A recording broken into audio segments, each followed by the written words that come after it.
at 11 o'clock tonight,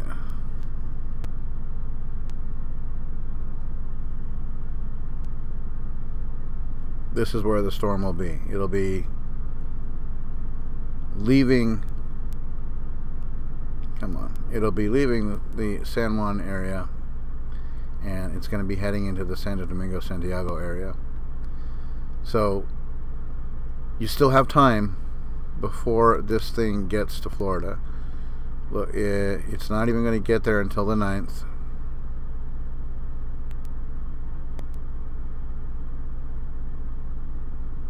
So it's not going to be good. You're battening down the hatches and everything. It's not going to work. There's going to be storm surge. They're saying they're expecting storm surge waves from anywhere from 4 to 10 feet high along the coasts. Okay, this thing, look how much wider it is than the state, and they're saying now that it's going to go straight up the state. Let's go on the 10th. Okay, it doesn't matter even if it doesn't go up the center. It's still going to engulf the entire state. You just need to get out of there. If you live in Florida, Georgia, South Carolina, just get out. You know, if you want to pack food, pack 3 days worth of food, that's not going to be enough. You know, this storm is going to pass through. You're going to be abandoned for more than 3 days. I'm just saying, just get out of there. You don't want to be near this wreckage. Anyway, let's take a look at some of these reports.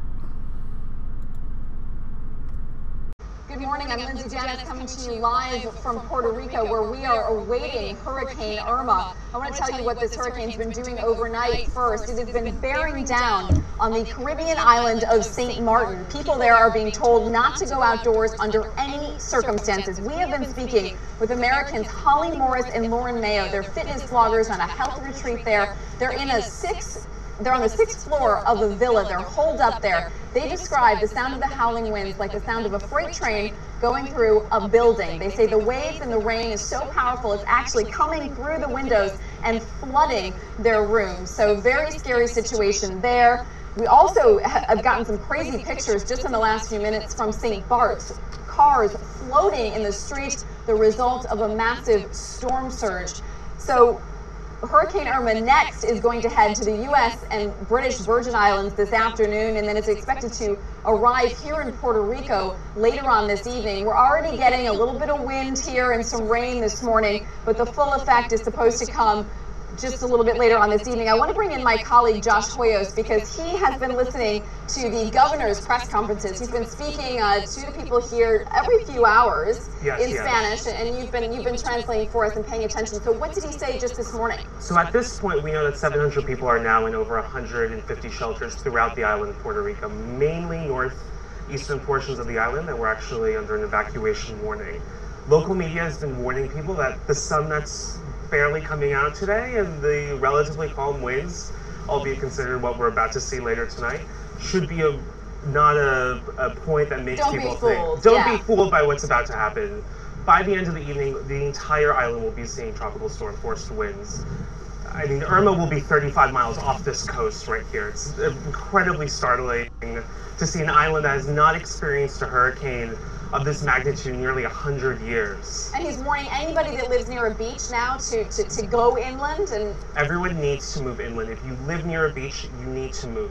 Anyone who's in a low-lying area needs to move. Anyone who could potentially be in danger at risk needs to move at this moment.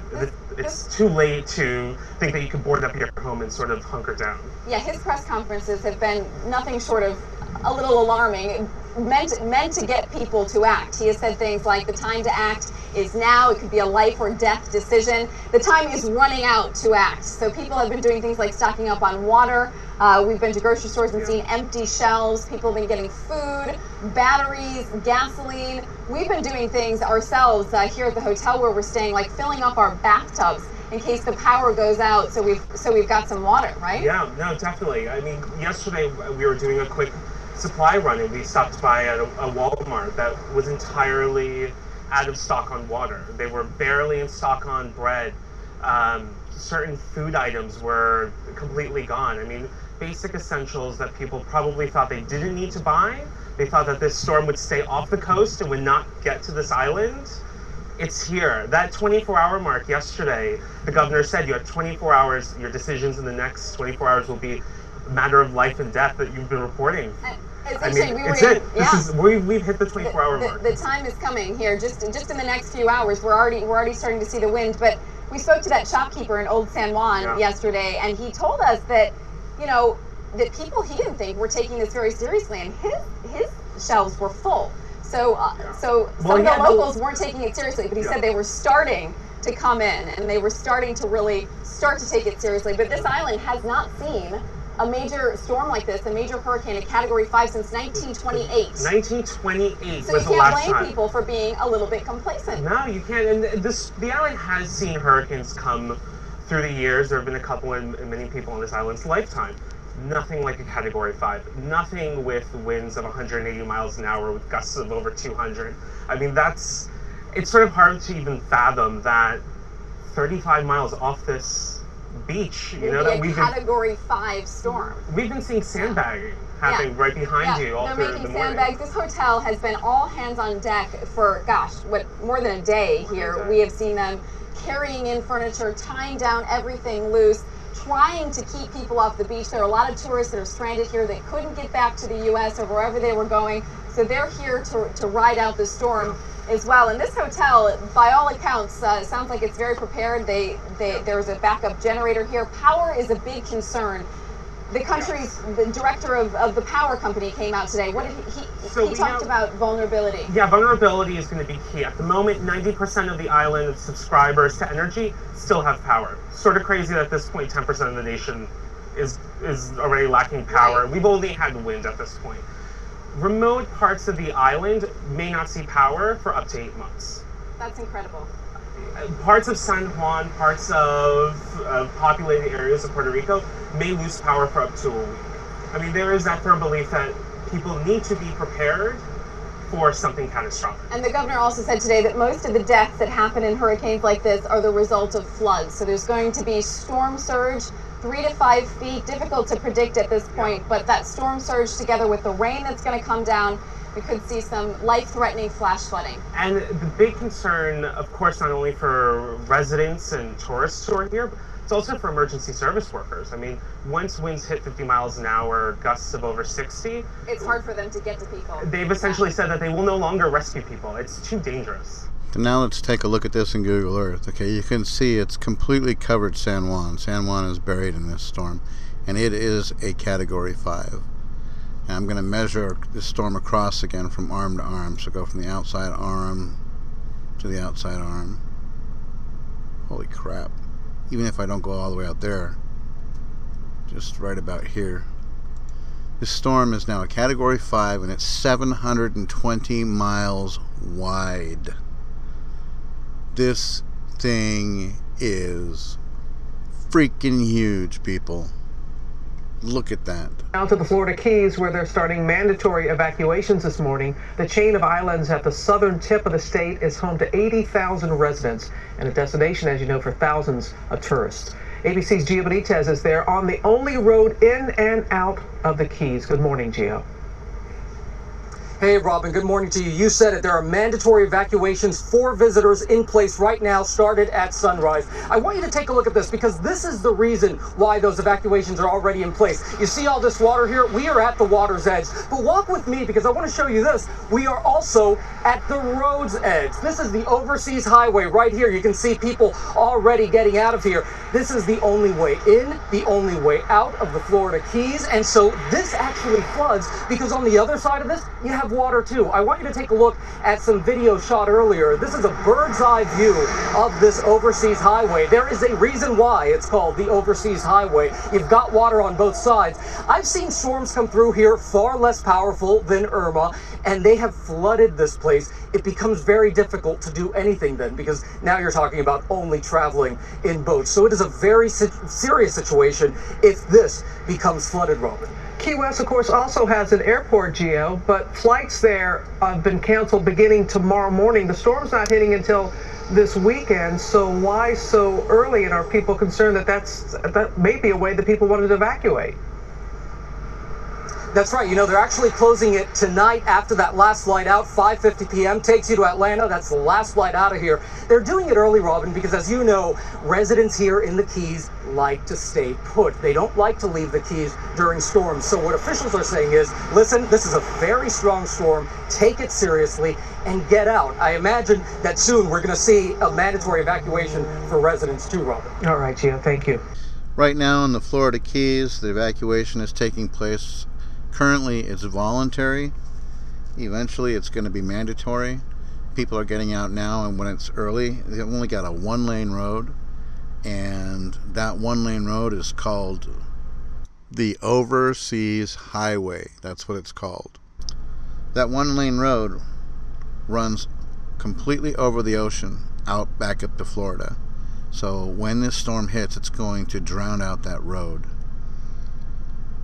Store shelves are empty in Miami. There's a rush on for gas. They've got long lines.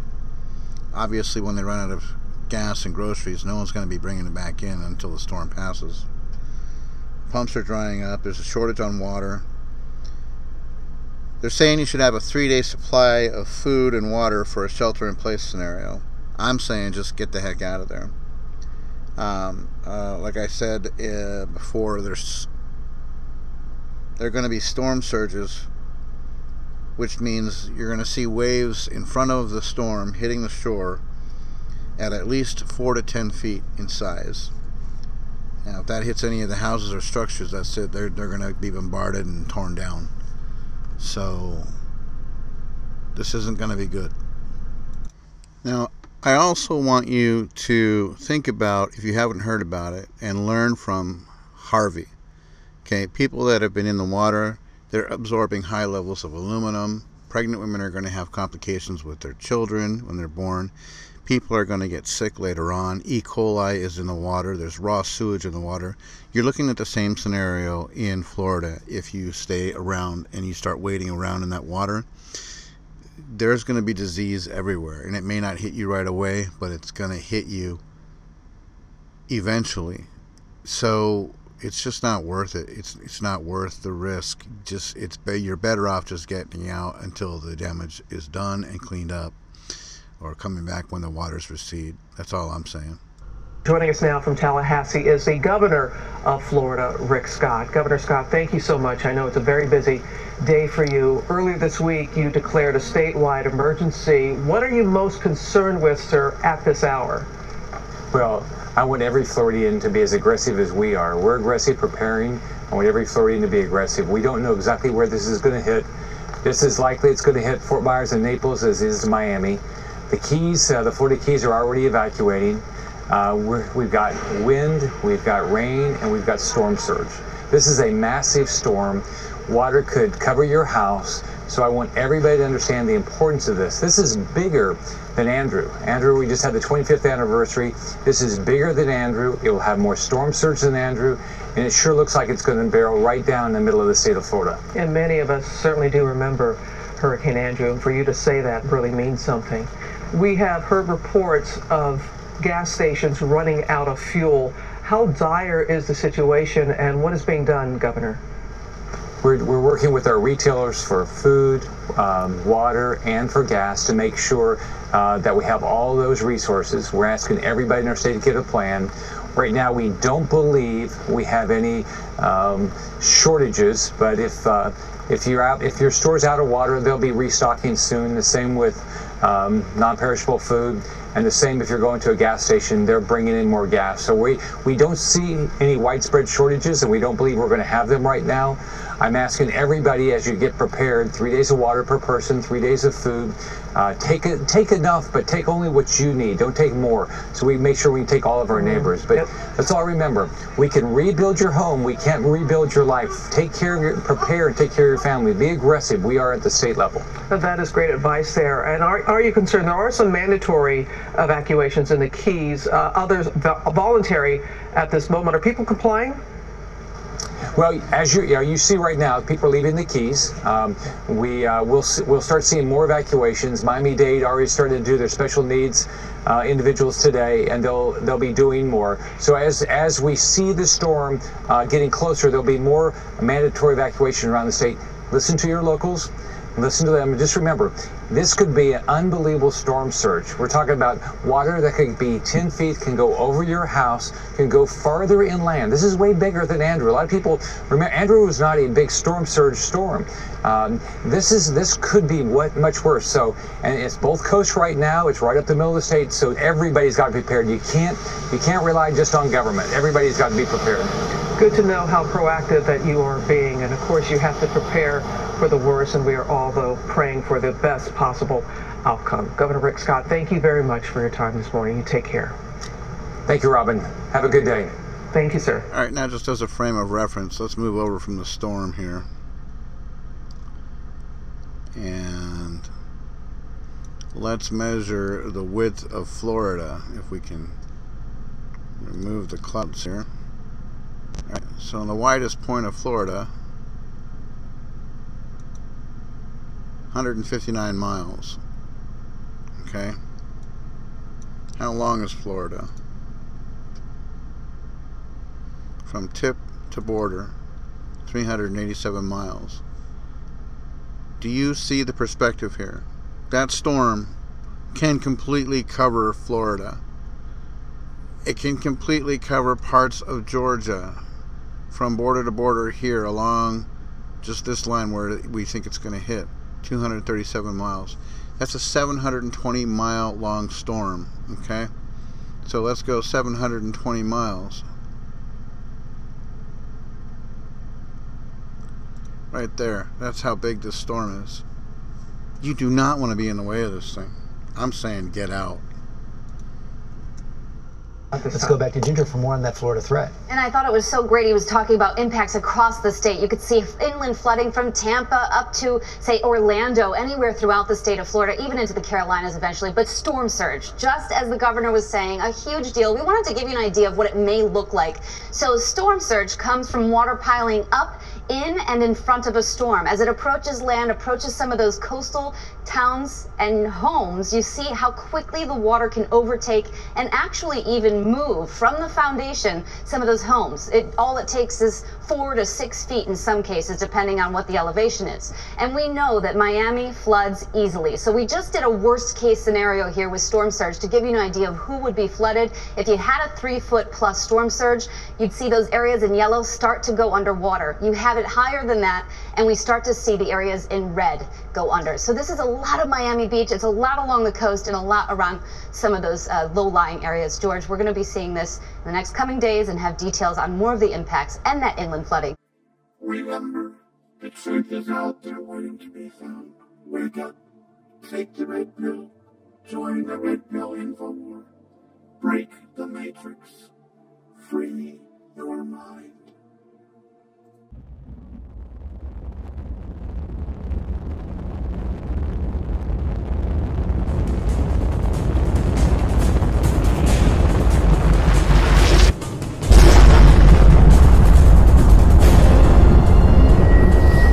Take the red pill.